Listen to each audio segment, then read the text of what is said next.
आता बैलगाडा शर्यतीचा लढा यशस्वी झाल्याची अखिल भारतीय बैलगाडा संघटनेची भावना। राज्य सरकारने गोवंशाचे नामांकन केल्याने अखिल भारतीय बैलगाडा संघटनेची राजगुरुनगर येथे बैठकीला शेकडो बैलगाडा प्रेमी बैलगाडा शौकीनांची हजेरी।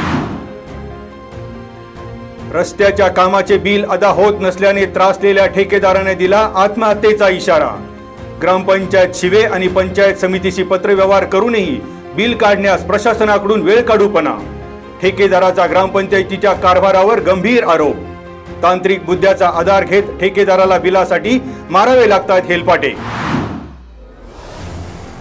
अस्केड खुर्द गावच्या हद्दीत अवैध उत्खनन करून मुरुम चोरी। महसूल विभागाकडून चोराला घातलं जातंय पाठीशी। तलाट्यांकडून मुरुम चोरीचा पंचनामा होऊन 8 दिवस उलटले तरीही प्रशासनाकडून कारवाई शून्य।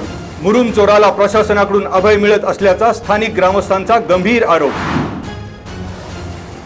राजगुरुनगर येथील जिल्हा आणि अतिरिक्त सत्र न्यायालय परिसरात स्वच्छता अभियान। न्यायाधीश आणि वकील संघटनेचा उपक्रमात सहभाग। स्वच्छता ही सेवा अभियान। वकिलांच्या श्रमदानातून न्यायालय परिसर झाला चकाचक। पुणे विभागस्तर शालेय वेटलिफ्टिंग स्पर्धेत महात्मा गांधी विद्यालयाच्या विद्यार्थ्यांची वजनदार कामगिरी। राज्यस्तरीय स्पर्धेसाठी आर्यन वरकड याची निवड। मुलांमध्ये ज्ञानेश दुधाळे, रोहन राळे आणि मुलींमध्ये श्वेता तनपुरे, जान्हवी बोरसे, आर्या वाघमारे यांची बाजी। वेटलिफ्टिंग स्पर्धेत चमकदार कामगिरी करणाऱ्या विद्यार्थ्यांचा संस्थेच्या वतीने सत्कार। राज्यातील 25 ते 50 हजार लोकसंख्येच्या गटातील एकूण 117 नगर परिषदांमध्ये आळंदी नगर परिषदेने मागील वर्षीच्या 38व्या क्रमांकावरून प्रगती करत 22व्या क्रमांकावर घेतली झेप। आळंदी नगर परिषदेचे मुख्य अधिकारी कैलास केंद्रे यांची माहिती।